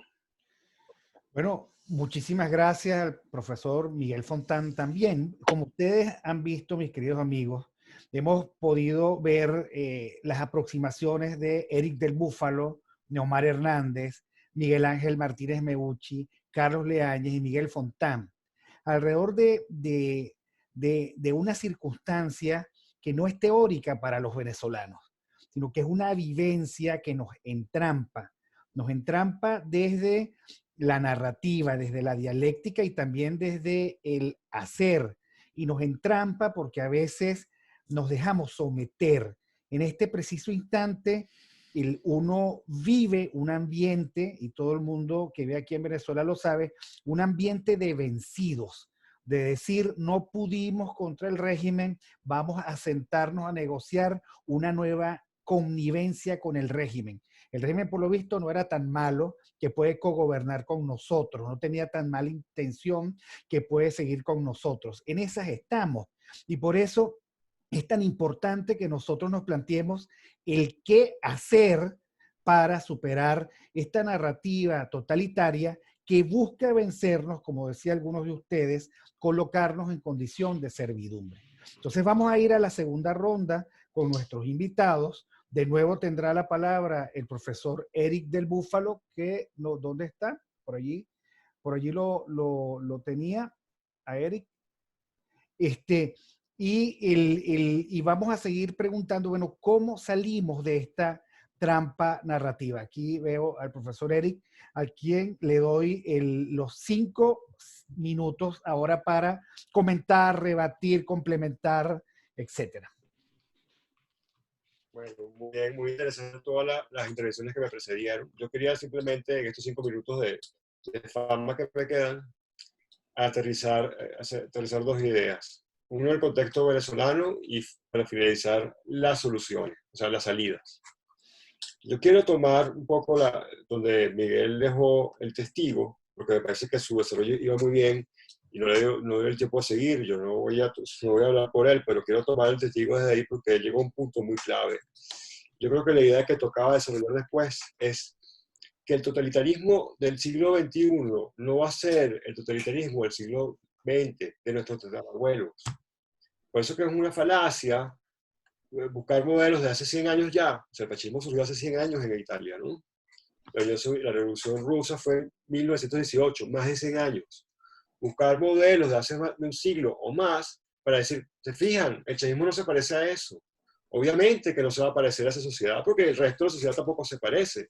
Ya nosotros no somos una sociedad militarista, donde todo el mundo hace el servicio militar, donde todo el mundo va a la iglesia. O sea, somos una sociedad de nuestros antepasados. Entonces, el totalitarismo de hoy no se va a dar como se dio el antiguo totalitarismo, se va a dar distinto. Y yo pienso, y aquí me llamarán exagerado, que Venezuela es el primer modelo del nuevo totalitarismo.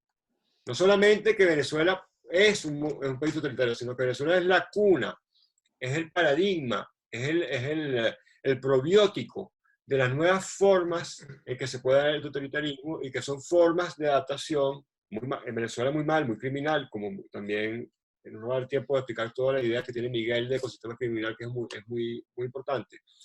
Pero apartando de esto, de modelo chino adaptado al clima y a la escala. Entonces, Venezuela, en apariencia, es una democracia disfuncional, y aquí nos damos cuenta que el régimen totalitario también incluye una oposición que le hace el juego. No solamente hay un gobierno total, un partido único. En Venezuela no hay partido único. El PSUV no es un partido único. Hay aparentemente una oposición que está en la lucha por la alternancia. Pero si uno se ve con más lupa, no con lupa, con microscopio electrónico, se da cuenta de que esa posición es completamente adaptativa al sistema. Y entonces tenemos una especie de sistema totalitario con alternador. A veces funciona la batería y a veces funciona el alternador del motor, como el chavismo, ¿no? Cuando el motor empieza a fallar, ¡pam!, aparece la batería de la posición que le da recarga otra vez el sistema. Yo pienso que esto no hay que descuidarlo, porque este modelo embrionario de nueva forma de totalitarismo la estamos empezando a ver en España, por ejemplo. En Italia, a partir del coronavirus, se han manifestado cosas que no esperábamos tan radicalmente. Se está empezando a implosionar. Entonces yo pienso, para resumir la idea, que Venezuela es, de algún modo, una pionera. Lamentablemente no es nada bueno, sino algo terrible, en las nuevas formas de totalitarismo. Entonces, quitémonos el esquema de hace 100 años, que si aquí no hay si no tenemos camisa negra y no hay un solo partido, o no tenemos camisa roja y no está Stalin haciendo una marcha militar como en Corea del Norte, entonces no es totalitario. No. Veamos cómo puede ser totalitario en nuestra época, que además es una época donde el trabajo se da distinto, donde el intercambio se da distinto, donde la comunicación es distinta. En esta época distinta, ¿cómo podría ser totalitarismo? Yo creo que será muy parecido a como es en Venezuela, una falsa democracia, un totalitarismo revestido de juego democrático que en realidad es completamente falso y es una fachada. Para concluir mis 5 minutos, porque creo que ya me llevo 2 o 3 esta pequeña intervención, ¿qué pasa? Yo soy un poco más pesimista que quienes me han antecedido. No pesimista, sino creo que es más lento el proceso. Creo que hace falta, hablando ya de los griegos, hablando con Miguel Ángel de los griegos, una nueva inteligencia. Hace falta un nuevo Ulises que sea capaz de derrotar los cíclopes del nuevo totalitarismo. Y esta nueva inteligencia no es que yo vaya a decir, hay que tener más duda, más conciencia. Obviamente que sí, pero ¿cómo? ¿En qué contexto? ¿Qué son las cosas que vamos a dudar? Creo que esa nueva inteligencia va a surgir de la propia esencia humana, y aquí yo creo en la esencia, porque yo no solamente creo en el individuo, creo en la persona, en el sentido de San Agustín. Creo que nosotros reflejamos una inteligencia más allá de nosotros, que somos seres no solamente naturales y biológicos, sino somos seres espirituales. Y eso al final es lo que nos salva del totalitarismo que, si no nos hubiera avasallado ya hace muchas décadas en todo el globo. Entonces, esta nueva forma de inteligencia se va a ir desarrollando paulatinamente a medida que estemos luchando con los monstruos, con las circes y con los cíclopes de las nuevas formas de totalitarismo. A mí no me cabe ninguna duda que el ser humano va a ganar. En Venezuela, creo que en Venezuela la batalla subjetiva está dada, ya la ganamos. Eso que todo el mundo sabe, la mayoría de la población está consciente de la charada, del mecanismo, de la falsificación chavista, o más bien de la falsificación del régimen, que incluye también a la oposición, y lo que hace falta simplemente es el evento, el acto, que haga que toda la sinergia que está ahí latente concluya en una gran final liberador. Y creo que eso va a venir pronto. Muchísimas gracias, profesor Eric del Búfalo. Ahora tiene la palabra Neomar Hernández. ¿Dónde está Neomar? Aquí. Gracias, Víctor. Sí, mira, tú decías algo, Víctor, que era muy interesante. Y es ese espíritu que de alguna manera y sin quererlo, parece que nos embarga a muchos de los que estamos en Venezuela, y yo estoy seguro de los que están fuera de Venezuela también, a esta altura del partido. Y es un espíritu, ¿por qué ocultarlo?, que a veces lleva al pesimismo, a veces lleva al sentimiento de derrota, a veces nos lleva a pensar, incluso, a mí no, pero he escuchado de gente que dice, bueno, es que será, y es lo que uno ve en el debate público a veces, es que ¿qué será que aquellos tienen una parte de razón y nosotros estamos perdiendo algo de vista? Quizás nosotros estamos siendo demasiado enfáticos con nuestro objetivo, estamos siendo demasiado exigentes. Y no, cuando uno lo reposa y uno lo piensa estructuradamente, uno sabe que ni está siendo exigente ni está errado en el diagnóstico, porque 20 años nos han dado más o menos pistas, luces, y yo diría que ya más que luces, sino indicios muy claros, sobre cuál es la naturaleza del régimen tal cual la describía Miguel Fontán, y cuáles han sido las experiencias que hemos nosotros tratado de intentar para, como decía Carlos Leáñez, oponernos, que no debería ser oponernos, sino resistir a esto y de alguna manera trascender, que me parece una palabra esencial a esta hora. Y hablando de trascender, yo creo que hay una experiencia, hablando de totalitarismos, que debe ser una experiencia quizá que nos puede iluminar un poco con todo esto, y la voy a describir brevemente. Yo diría que el totalitarismo, amén, que decía en mi primera intervención, que el gran enemigo que tenía la sociedad frente a un totalitarismo era la verdad, que generalmente se deformaba completamente con respecto a la correspondencia de los hechos reales versus un discurso oficial del poder. El gran triunfo del totalitarismo, y así lo han descrito quienes han pasado por él o quienes han teorizado sobre el mismo, sobre todo los del siglo XX, ya no nos metamos con los del siglo XXI porque apenas los estamos nosotros trajinando, era la conquista de la quiebra del espíritu del contrario de esa sociedad. Decían los que atravesaron por el totalitarismo que más allá de conquistar la economía a través de la centralización de la actividad productiva, que más allá de eliminar la oposición política, el gran triunfo que tenían en común los totalitarismos del siglo XX, o así lo consideraban los ideólogos del totalitarismo del siglo XX, era lograr que esas sociedades de masas le dieran la razón a final de cuentas. ¿Y cómo le iban a dar la razón? Cuando a través de la creación de esa narrativa, el discurso que ellos trataban de hacer persuasivo, de hacer calar dentro de esa población, fuese aceptado por esa población. Claro, generalmente este discurso no era aceptado a través de la persuasión pura y dura, sino más bien a través de la represión pura y dura.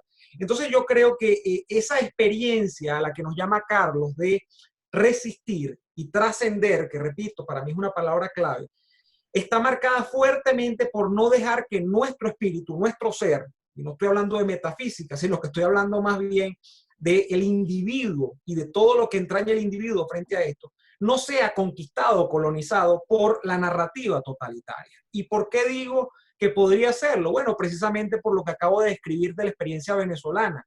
Hay gente que frente a una sucesión de derrotas que tienen más explicaciones que el mero llevar las ovejas hacia el pasto, de que podrían tener razón aquellos, tiene que ver que, bueno, ha habido mala conducción de la lucha política venezolana en estos 20 años. Por ejemplo, desde la fase del diagnóstico, que como decía Miguel Fontán, ha estado desde todo punto de vista desdeñando la idea de que la concepción del poder del chavismo es una concepción que si no es totalitaria, es totalizante, es decir, que al menos tiene una mira a construir un poder total, un poder que por eso es que ha fracasado generalmente nuestra muy querida oposición, al querer arrebatar sucesivamente espacios de poder parciales frente a lo que es una vocación de un poder central, que generalmente tiene como mascarada de proa la presidencia de la República, pero que, como sabemos muy bien quienes estamos acá, tiene una cantidad de elementos tras el telón que son más que la presidencia de la República, pero es un poder a final de cuentas central. Entonces, esa experiencia de no dejar doblegar el espíritu, de no dejar de afianzar nuestros valores, nuestras creencias, y de que el relato que defendemos, porque además está basado en la experiencia histórica, me refiero al de la imperfecta democracia, no de Venezuela, sino del mundo, de todo el siglo XX, de las conquistas de la libertad, de la conquista del mercado, en la economía, de las conquistas de la política descentralizada, de una cantidad de conquistas que no tienen nada que ver con el totalitarismo. Por ejemplo, fueron una lucha de resistencia en Europa del Este. Miguel Ángel Martínez Meucci, mi profesor, había hablado o mencionado tangencialmente a Václav Havel.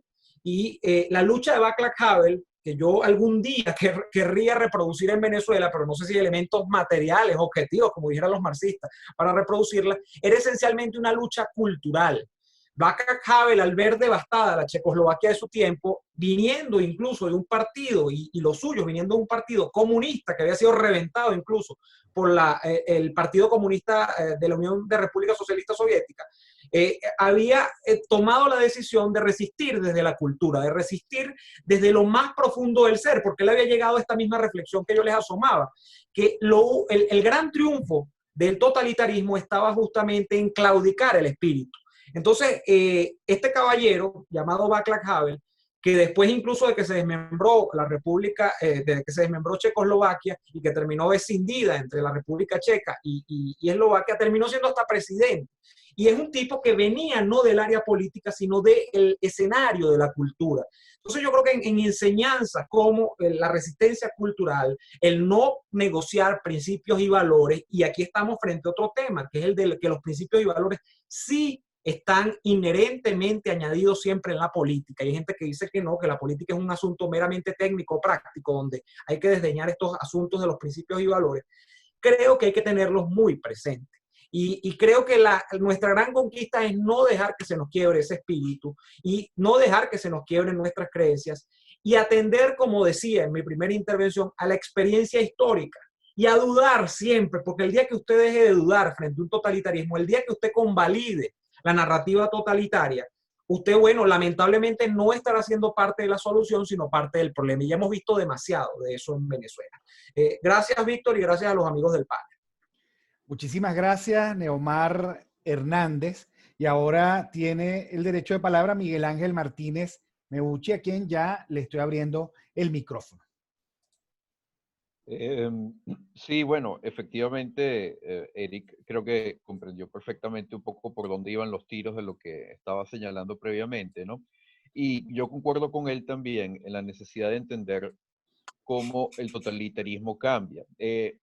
Precisamente, o sea, hay dos elementos característicos que distinguen a una autocracia totalitaria de otros tipos de autocracia, y es, uno, lo que es la movilización masiva. El totalitarismo siempre requiere, siempre es movimiento.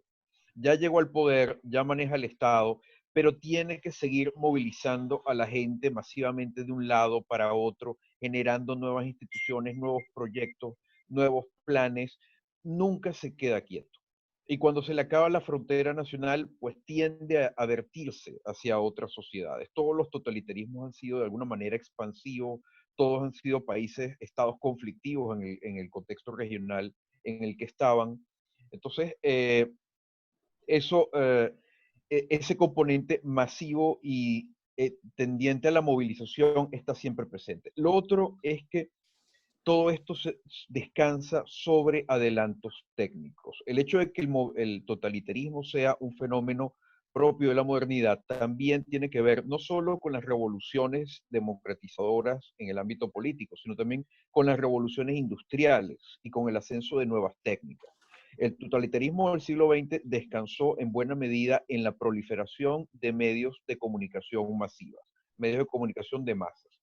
El caso de la radio, el caso del cine, posteriormente también la televisión, era la posibilidad de hacer llegar un mensaje unidireccionalmente a grandes cantidades de personas. Bueno, en la medida en que en estos últimos 15 años estamos experimentando una gran revolución técnica en el plano de las tecnologías de información y comunicación, hoy en día, y ese es para mí el hecho de nuestro tiempo, como diría Ortega y Gasset cuando se refería a otras cosas para el siglo XX, el hecho de nuestro tiempo es la sociedad reticular. O sea, el siglo XX fue la sociedad de los procesos piramidales, unidireccionales, donde se centralizaba el poder y había la capacidad técnica de llevar a grandes masas. Hoy en día lo que estamos viendo es revolucionario en el sentido de que la técnica permite relaciones reticulares. Eso quiere decir que ahora todos no solo somos receptores pasivos de un mensaje, sino que potencialmente también podemos ser emisores debido al sistema de las redes sociales. Entonces, el totalitarismo necesariamente apelará a un distinto manejo de la técnica. Si antes se trataba de coparnos con mensajes que eran unidireccionales, hoy en día se trata de acallar al individuo a través de formas dirigidas de ruido. Y lo vemos precisamente en foros como estos de Zoom, y lo vemos en Twitter, y lo vemos con el tema de los bots, y lo vemos con las campañas. Algunos internacionalistas han llamado esto el sharp power, o sea, el poder como punzante de algunos gobiernos autocráticos que deliberadamente crean campañas específicamente orientadas a generar el ruido y la información destinada a ahogar las voces más sensatas. Entonces, todo esto forma parte de un fenómeno que no podemos comprender a plenitud en este momento, porque está sucediendo en tiempo real, porque lo estamos viviendo y porque es totalmente novedoso, pero que está cambiando la naturaleza de nuestras formas de comunicarnos y de entendernos, ¿no? Entonces, ante todo esto, creo que es muy importante que el concepto de totalitarismo no quede, como a veces suele quedar en el ámbito de la ciencia política, enclaustrado dentro de la idea de un régimen político.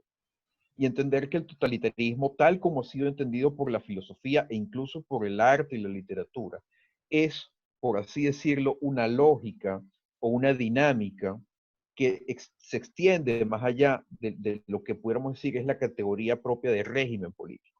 O sea, hay que entenderlo desde un punto de vista más fluido para entender su naturaleza dinámica y la forma tan insidiosa en la que impacta en la conciencia de los seres humanos hasta el punto de lograr lo que, por ejemplo, asombró a Arendt de Eichmann, que era precisamente este carácter de la persona que sentía que él sencillamente hacía lo que le tocaba, ¿no? O sea, el individuo totalitario, de acuerdo con Arendt, o el individuo que está sumido en la mentalidad totalitaria, es sencillamente una persona que nunca va a decir que no directamente, porque dice, bueno, yo tengo que sobrevivir, esto es así, bueno, así es el mundo, ¿no? Y no existe ese acto afirmativo del pensamiento y de la voluntad de decir no. O sea, yo no puedo aceptar esto está mal, y por lo tanto yo como sujeto dotado de autonomía moral, como sujeto moral, decido, así sea en las actitudes más pequeñas, más sutiles, pero yo decido decirle que no a este sistema de dominación, a esta especie de costumbre o de acostumbramiento en el cual nos sume la lógica totalitaria o la dinámica totalitaria. Entonces, sí creo que es muy importante entender que lo que ha sido la dinámica totalitaria en Venezuela a manos del movimiento y régimen chavista no es simplemente un nuevo episodio de un militarismo venezolano, no es simplemente una izquierda folclórica latinoamericana, sino que dado que precisamente ha experimentado con estas técnicas, se ha dado en un contexto muy particular y que tiene fuertes vinculaciones precisamente con potencias y grupos y movimientos euroasiáticos que ya han tenido movimientos totalitarios, creo que es muy importante precisamente atender a esa naturaleza y para ello yo considero fundamental, o sea, al hablar con todo el mundo, decir, leamos a la gente del este de Europa. O sea, uno lee a los escritores rumanos, húngaros, checos, rusos, polacos, y es impresionante cómo esos escritores son capaces de recrear y de reflejar eh, los misterios del alma de las personas que vivían en regímenes totalitarios y cómo eso es impresionantemente parecido o similar a la experiencia venezolana. Uno pudiera cambiar, qué sé yo, Budapest por Caracas y las cosas concuerdan de una manera impresionante. Entonces, pero precisamente a esos escritores y a esos intelectuales del este de Europa eran a los que durante muchas décadas los franceses, los británicos, los norteamericanos no quisieron escuchar. Y nos decían, no, el mundo soviético no es totalitario, eso es otra cosa. Y más bien parecía que aquello era como la aurora de una nueva era de prosperidad y no escuchábamos o no se quería escuchar, o los propios soviéticos impedían que se escuchara a gente como Todorov, como Patochka, como, bueno, toda la gente que sabemos en el este de Europa. Bueno, uno leyendo a esas personas puede aprender mucho de estudios políticos y de política y enriquecer lo que puede aportar la ciencia política. La ciencia política no tiene el monopolio de los asuntos políticos y lo que podemos decir en política. Bueno, muchísimas gracias, profesor Miguel Ángel Martínez Mebucci. Ahora, Carlos Leáñez. Gracias, Víctor. Bueno, en realidad me siento muy contento de estar aquí porque realmente he escuchado cosas extremadamente nutritivas con las cuales concuerdo. Voy solo a tratar de poner en contornos más nítidos y dejar como los puntos sembrados de aquello que desde mi punto de vista es esencial para combatir cualquier totalitarismo. Retendría como expresiones vivir en la verdad, por supuesto. porque el totalitarismo es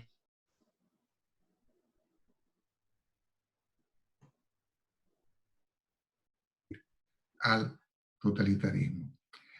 La adecuación de la palabra al fenómeno nos señala el camino. Debemos, o sea, no olvidemos esto, la adecuación de la palabra al fenómeno nos señala el camino. Y la inadecuación de la palabra al fenómeno es la autopista del desatino. Fíjate que hasta me quedó rimada la cosa.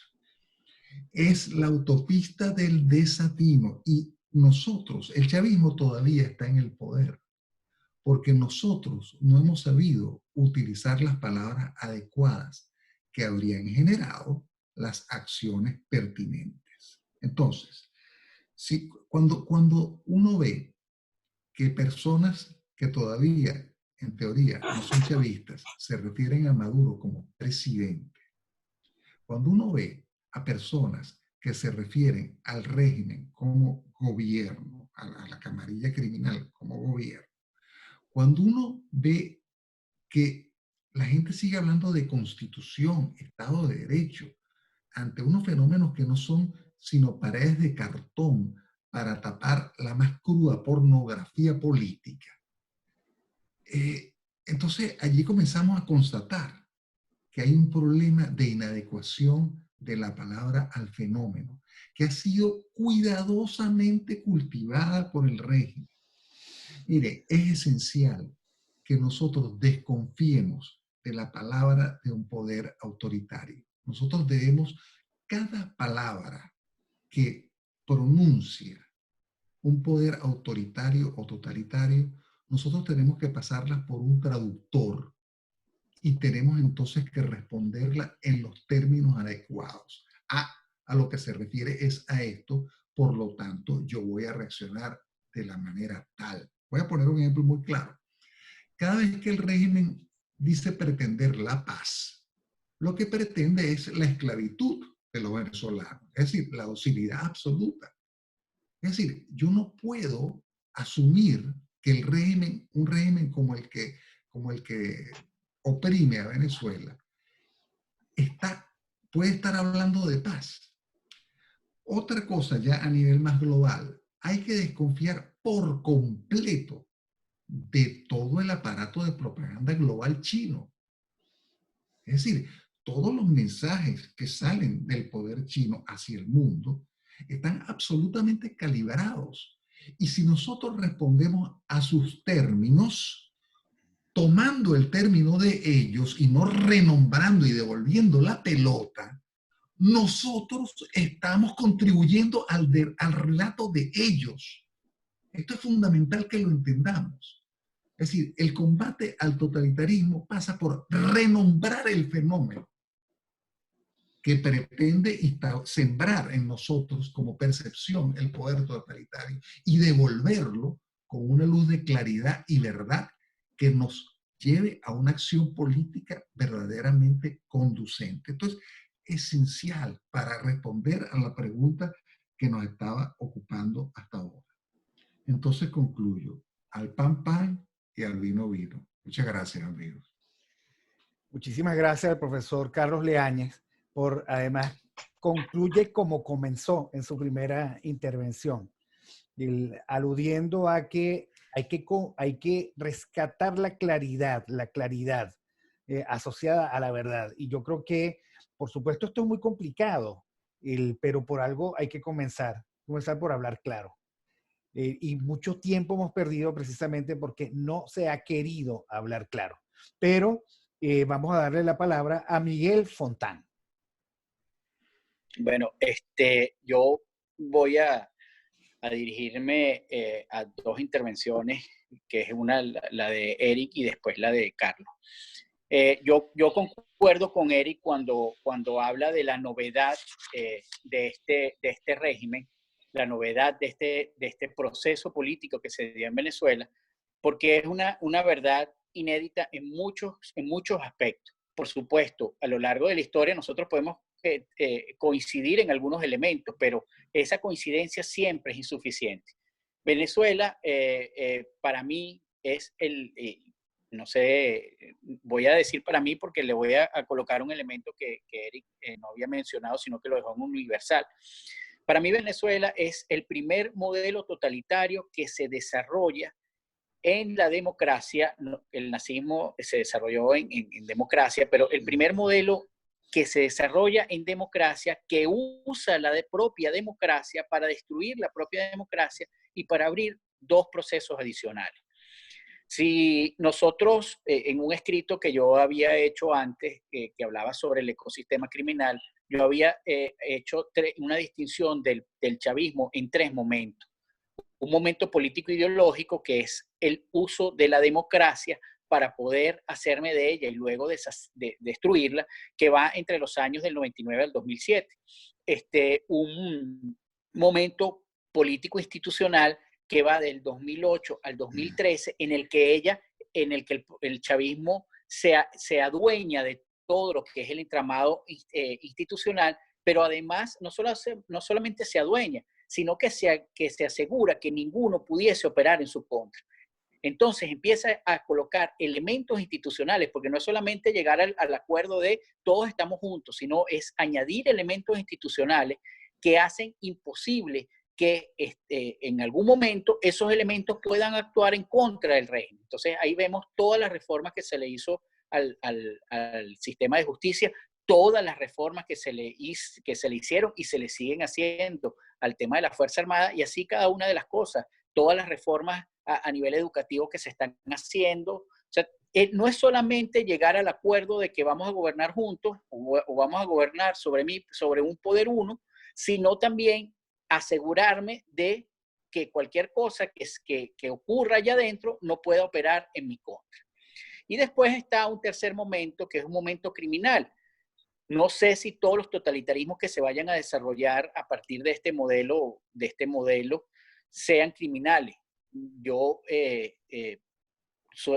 pensaría que sí, porque la única manera de mantener el poder totalitario es fusionándose en eso. Y es un modelo criminal a partir del 2013 que consolida la violencia, y ahí es importante lo que mencionaba Carlos, la adecuación de la palabra al fenómeno es el camino, es la consolidación de la violencia como fundamento en su accionar, que le permite disolver todas las formas reales de relación con lo político y en lo social que nosotros podemos conservar en nuestra mente solamente de una idea de democracia. Y aquí, con esto cierro. Yo creo que es importante mantenernos siempre apegados a lo que nos recomendó Carlos, de adecuar la palabra al fenómeno y no justificar los fenómenos que ocurren en pro de una narrativa. Eso tiene que ver con lo que había comentado Neomar antes. Nosotros, lo primero que muere, y es lo que tenemos que entender, Carlos me hizo recordar una discusión que yo tuve precisamente en días recientes con un amigo que está fuera del país, y él me decía, bueno, pero ¿qué pruebas tienes tú de que China está mintiendo? Y claro, es difícil decir, estos son los documentos donde dice que mienten, porque lo primero que muere en totalitarismo y lo primero que muere en comunismo y en socialismo es la verdad. Nosotros nunca vamos a tener una versión oficial que se apegue al fenómeno, como lo está diciendo Carlos, desde el poder. Nunca lo vamos a tener. Entonces, si nosotros creemos que la verdad es solamente la que está plasmada en las páginas oficiales del régimen, estamos listos. La verdad que nosotros podemos observar se da en los hechos. Es la verdad factual que señala Arendt. Esa es la única verdad que nosotros podemos observar en estos regímenes totalitarios. Y por eso es esencial, y ahí subrayo la intervención de Carlos, esencial desconfiar de la palabra del poder. Y es esencial que nosotros nos apeguemos al pensamiento crítico, a la razón, para poder analizar por nosotros mismos los elementos que observamos, tener nuestros propios criterios para cotejarlos y no ser sencillamente unos receptores de línea que vienen de una maquinaria, de una organización de la mentira, que lo único que nos hacen es alejarnos de la posibilidad, no solo de ser libres, sino de la posibilidad de resistir y dejarnos en servidumbre voluntaria felices y contentos en algunos casos. Con eso termino. Bueno, muchísimas gracias a Miguel Fontán, y con esto hemos terminado dos ruedas de reflexión sobre una pregunta muy importante, que no es retórica: ¿cómo superamos la narrativa totalitaria? Que aquí nos dan la mala noticia de que no es solo una narrativa, sino que es una dinámica totalitaria. Hemos contado hoy con maravillosos puntos de vista, intervenciones muy sesudas, además producto de la reflexión de toda una vida dedicada a esto y de una vivencia intensa, la de ellos y la de cada uno de nosotros.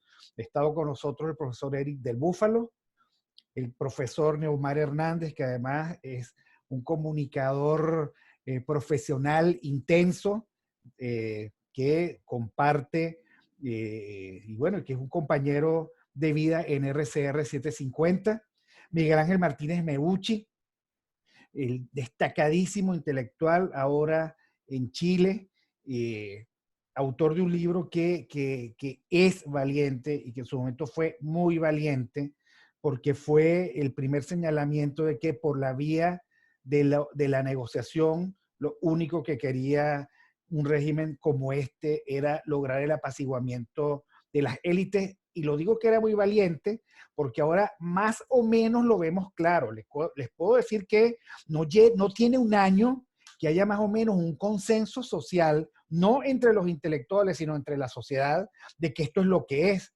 Porque hasta hace muy poco esto era una semidemocracia, una democracia semi-imperfecta. O sea, el uso bastardo del eufemismo para evadir la realidad y por lo tanto para negociar la realidad. Él fue el primero que dijo al pan pan y al vino vino. Carlos Leáñez, lingüista como pocos, entregado a la búsqueda de la verdad, y Miguel Fontán, que aquí ama, sufre y espera, que vive, digamos, con nosotros, igual que Eric y todos, esta circunstancia, y que la ha transformado no solo en testimonio, sino en reflexión y denuncia. Todos son poco más o menos eso que algunos llaman guerreros del teclado, que empezó siendo una ofensa y que ahora es un galón sobre los hombros. En fin, yo quiero, por supuesto, agradecerles a todos. Hubiese querido tener una sesión de preguntas y respuestas en directo, pero bueno, los tiempos son como son.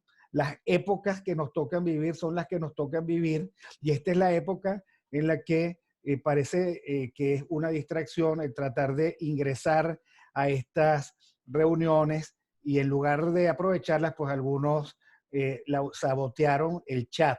Bueno, sabotearon el chat, pero no sabotearon la reunión. Pero bueno, forma parte de esta dinámica.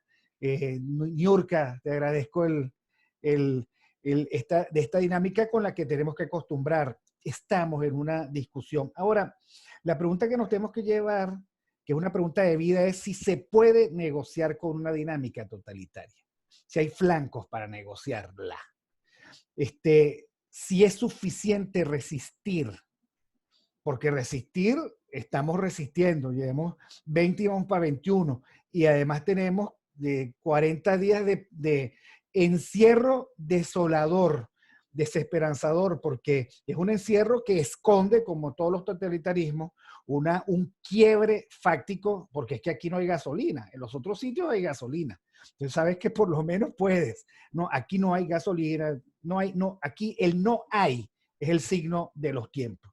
Se puede negociar, hay que luchar. O sea, ¿y qué hacemos con la violencia que no es implícita, sino explícita? Porque no podemos olvidar, y nuestros panelistas no lo olvidaron, que esta narrativa totalitaria transformada en dinámica totalitaria es violenta. Es violenta. O sea, te amenaza, te extermina si puede. Además, no le interesa los costos que tiene que asumir, ni en muertes, ni en presos, ni en represión, ni tampoco pareciera tener fondo su bolsillo para comprar algunas conciencias. Y entonces todo parece indicar que esto es tan sencillo porque además no tenemos ninguna otra alternativa que afrontarlo desde el ser. O sea, porque cuando uno está solo y uno dice, bueno, ¿y cómo hago yo para luchar contra este monstruo totalitario? Y Miguel Ángel Martínez Meucci nos hace una recomendación el que yo quiero ratificar. Hay que leer y por lo tanto asumir vicariamente la vivencia de los que sufrieron tanta oscuridad antes. Uno de los libros que a mí me acompaña y que tengo aquí al frente es de Timothy Garton Ash, que se llama Los frutos de la adversidad. Y es un conjunto de crónicas precisamente antes de la caída del muro de Berlín, de este periodista, tratando de escudriñar cómo es que se vivía la negritud totalitaria, cómo es que la gente resistía, o sea, cuáles eran los haces pequeños de luz que todavía podían verse, y es como lo planteaba el profesor Miguel Ángel Martínez Meucci. Al final, todo lo que vaya a lograr la sociedad comienza por un compromiso personal de no callarnos, de no desmovilizarnos, de no apaciguarnos, de no ceder espacios institucionales, de no confiar en la palabra de esa esfinge totalitaria, de cuidar la educación de nuestros hijos, sino las escuelas como estamos ahora, de hacer todo lo posible por convertir nuestra posición en un fuerte inexpugnable por el cual no pueda pasar el totalitarismo, y el darnos cuenta de que tal vez muchos otros silenciosos también están haciendo lo mismo. Y decir la verdad y decirla con claridad. El signo de esta época ha sido el eufemismo, la mentira que está detrás de la palabra adornada, el ser cobardes lingüísticos y el no enfrentar la narrativa tal y como es. Quiero terminar simplemente diciendo que hace poco menos un año cerraron la señal de RCR de golpe y porrazo. Además pagamos lo que no debíamos pagar porque en esa no estábamos. Fue el 30 de abril. Y hoy una de mis productoras llegaba y me pedía un minuto y medio de un testimonio de RCR para hacerme recordar y contribuir a la memoria y no a la desmemoria de que hace un año nos taparon la boca, de que hace un año nos dejaron sin señal abierta, de que hace un año estábamos, por supuesto, muy desolados, pero también hace un año decidimos seguir adelante por donde fuera, por todos los medios posibles, sin importar si ahora hablamos a 5 cuando antes hablábamos a 500,000. Y un año después seguimos en esa. Y yo creo, sin presentarme, por supuesto, yo de ninguna manera como modelo, porque hay muchos que están en eso y yo simplemente seguí la ruta que otros abrieron con muchísimo coraje y determinación. Eso, no dejarnos vencer de ninguna manera y no dejar de ser luz aun cuando la narrativa, la dinámica sea oscuridad. En nombre del Instituto Libre de Desarrollo, les quiero pedir disculpas porque no puedo ver preguntas porque tuve que cerrar el chat por el intento de sabotaje de esta magnífica y maravillosa reunión. A todos les agradezco su presencia, su estar con nosotros. Les tengo una primicia. El próximo jueves a las 3 de la tarde tenemos un chat especial con Miguel Rodríguez, el que fue ministro de Carlos Andrés Pérez y uno de los economistas más esclarecidos. 2 horas con él. Organizaremos bien el chat para que pueda haber preguntas. Lo haremos a través de un hashtag por Twitter y entonces allí en público lo recogeremos y luego en 15 días pues seguiremos con otros programas. Gracias a nuestros profesores, de nuevo, Eric del Búfalo, Neomar Hernández, Miguel Ángel Martínez Meucci, Carlos Leáñez, Miguel Fontán. Lástima que no pudo estar Alexander Campos, pero no le dio el internet y no pudo, él creyó que iba a tener la posibilidad de contratar un servicio que le están ofreciendo, no llegó a tiempo. El profesor y diputado Pablo Viana tampoco pudo por razones de su obligación como nuevo diputado. Pero creo que fue suficiente con lo que oímos y es suficiente como se llevan todos llenos las alforjas de ideas y de esperanza. Esto que estamos viviendo es terrible, pero también siento que esto que estamos viviendo tiene punto final en algún momento. Gracias a todos en nombre del Instituto Libre de Desarrollo. Gracias a Iván Méndez de Opinión y Noticias por la gentileza de apoyar nuestra convocatoria. Gracias a los que aquí estuvieron. Y bueno, nada, con esto simplemente terminó este evento. Ustedes se merecen un aplauso, así que ese aplauso lo estoy dando. Saludos a todos y muchas gracias.